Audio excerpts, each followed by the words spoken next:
जय माता दी दोस्तों, हमारे YouTube चैनल में आपका हार्दिक स्वागत है। दोस्तों, आज मैं आपको पितृदोष का कारण बताऊंगा कि पितृदोष हमें क्यों लगता है, पितृदोष से हमें कौन कौन से नुकसान होते हैं और पितृदोष को कैसे दूर किया जाता है, या फिर हम कौन से ऐसी चीज़ें कर सकते हैं, कौन से उपाय कर सकते हैं जिसके कारण से हमें लगने वाला पितृदोष हमेशा हमेशा के लिए शांत हो जाए। तो सबसे पहले बात करते हैं कि पितृदोष जब हमें लगा होता है तो हमें कौन कौन से नुकसान होते हैं। देखिए दोस्तों, जो पितृ होते हैं वो हमारी डीएनए की एनर्जी होती है, यानी कि जो हमारे बाप दादा परदादा उनकी एनर्जी होती है। मतलब कि हमारे ख़ानदान में जो लोग होते हैं उन्हीं की एनर्जी होती है, उन्हीं की ऊर्जा होती है जो हमें प्रभावित करती है। तो होता क्या है कि ये हमारी कुल परंपरा से भी जुड़े होते हैं, जैसे कि परदादा फिर दादा फिर बाप फिर बेटा फिर आने वाले आगे के वंश। तो जब किसी व्यक्ति के जीवन में पितृदोष होता है, किसी की कुंडली में पितृदोष होता है, तो उससे जो सबसे पहले और सबसे बड़ा नुकसान होता है वो ये होता है कि ये आगे वंश की परंपरा नहीं चलने देते। अगर आपके जीवन में पितृदोष लगा हुआ है तो आपके घर में वंश परंपरा आगे नहीं बढ़ेगी। यानी कि अगर कोई संतान नहीं है तो पितृदोष के कारण संतान नहीं होगी, और अगर संतान हो चुकी है तो वो संतान ऐसे गलत रास्ते पे चल पड़ेगी जिससे आपको नुकसान ही नुकसान उठाना पड़ेगा। यानी कि वो किसी भी प्रकार के नशे में बढ़ सकती है, आगे किसी भी तरह की गलत संगत में पड़ कर के जुए सट्टे आदि में आपका धन बर्बाद हो जाएगा। आपकी संतान नशे की लत लग जाएगी उनको, या वो ऐसा कोई अपराधी कृत्य कर देंगे जिसके कारण उनको और आपको झेलना पड़ेगा और आप सभी लोग मुसीबत में पड़ जाओगे। दूसरा कारण ये होता है कि कुछ कार्य ऐसे होते हैं जो हमारे कुल परंपरा से चले आते हैं। जैसे कि मान लो कि आपके दादा आपके परदादा कोई ऐसा कार्य करते थे, उस कार्य को आपके दादा के बाद आपके पिताजी करते थे, आपके पिताजी के बाद आप वो कार्य करते थे। तो अगर इस तरह का भी कोई कार्य है तो उस कार्य में भी आपको बाधा आने लगेगी। यानी कि जब पितृदोष होगा तो आपके पितरों के आपके कुल कुल में जो कार्य होते हैं उनमें भी आपको बाधा का सामना करना पड़ेगा।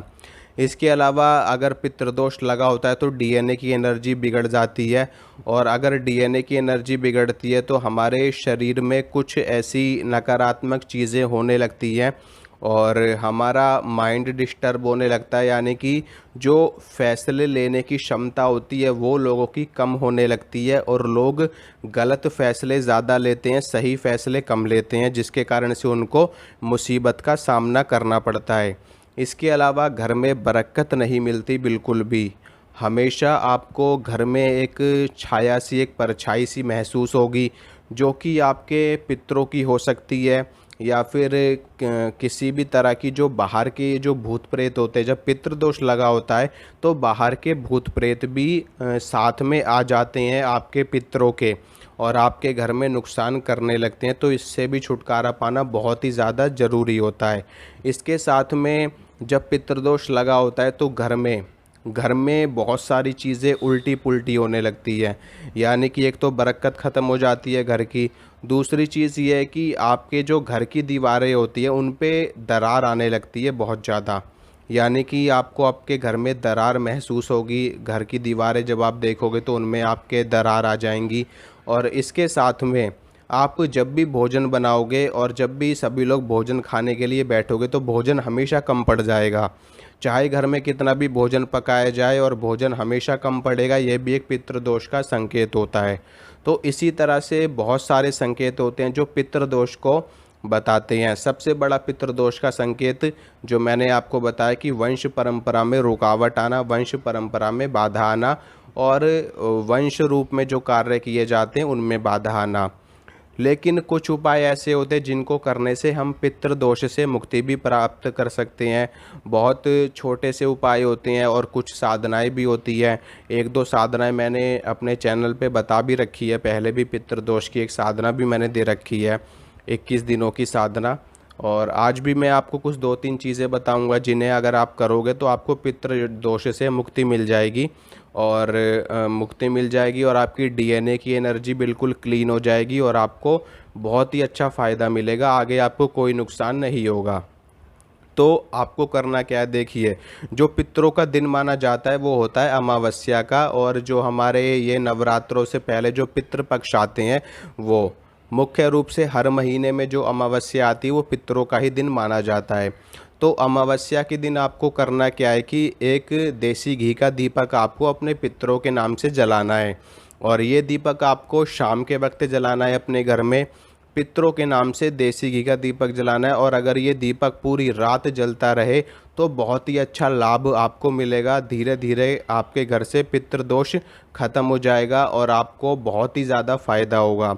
दूसरी चीज़, जब आप दीपक जलाओगे देसी घी का तो 2 बूंदी के लड्डू आपको अपने पितरों के नाम से भी रखने हैं, या फिर आप बूंदी के लड्डुओं की जगह आप खीर बना करके अपने पितरों को भोग अर्पित कर सकते हो। इसके साथ में अमावस्या के दिन आप ब्राह्मणों को भोजन करवा सकते हो। ब्राह्मणों को भोजन, अगर आप एक ब्राह्मण को भी भोजन करवा दोगे ना अमावस्या के दिन, एक ब्राह्मण को भी, तो भी आपको पितृदोष में बहुत ही ज़्यादा फायदा होगा और पितृदोष से आपको मुक्ति मिल जाएगी। इसके साथ में अमावस्या के दिन दान करना बहुत ही अच्छा रहता है। अगर आप अमावस्या के दिन चावलों का दान करते हो, तिलों का दान करते हो, चाहे वो काले तिल हो चाहे वो सफ़ेद तिल हो, तिलों का दान करने से हमारे पितरों को गति मिलती है, हमारे पितरों को आगे जाने का बहुत ही अच्छा मार्ग मिलता है, यानी कि उनको मोक्ष की प्राप्ति होने का बहुत अवसर प्राप्त होता है अगर आप तिलों का दान करते हो।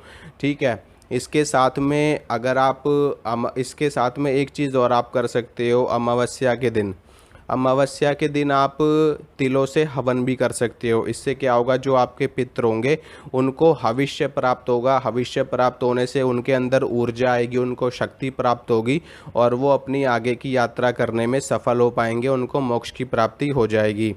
हवन कैसे करना है, हवन में भी आपको सफ़ेद तिल ले लेने हैं। सफ़ेद तिल और काले तिल दोनों में से जो भी आपको मिल जाए, तिलों को लेकर के देसी घी में थोड़ा सा मिला लो उन तिलों को, और उसके बाद देसी घी और सफ़ेद तिल लेकर के आप हवन कीजिए पितरों के नाम से। पितरों का मंत्र आपको बता देता हूँ, मंत्र सुनिए। ओम श्री पितृ देवताभ्यो नमः। ओम श्री पितृ देवताभ्यो नमः। ओम श्री पितृ देवताभ्यो नमः। ये पितरों का मंत्र है।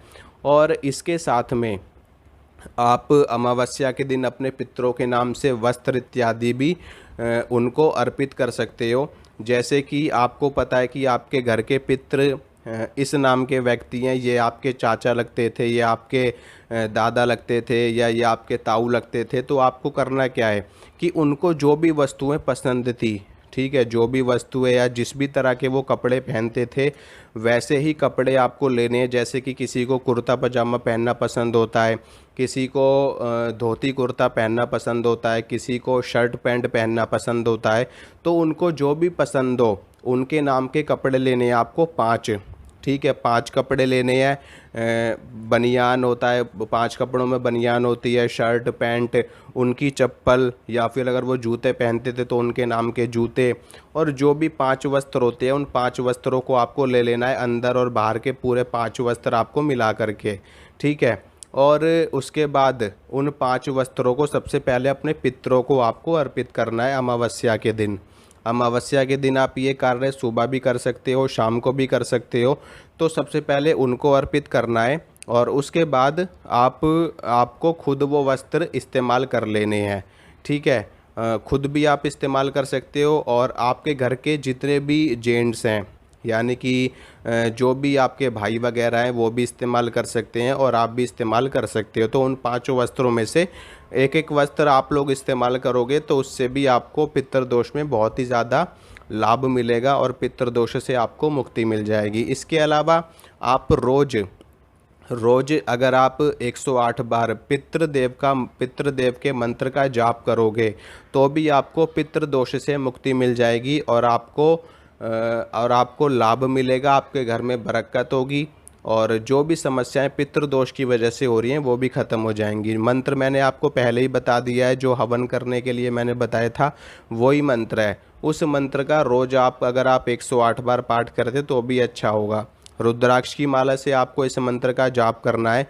इसको भी अगर आप 1.25 महीने तक जाप कर लोगे, यानी कि 41 डेज़ 41 दिनों तक रोज़ 108 बार जाप कर लोगे, तो भी आपको पितृदोष से मुक्ति मिल जाएगी।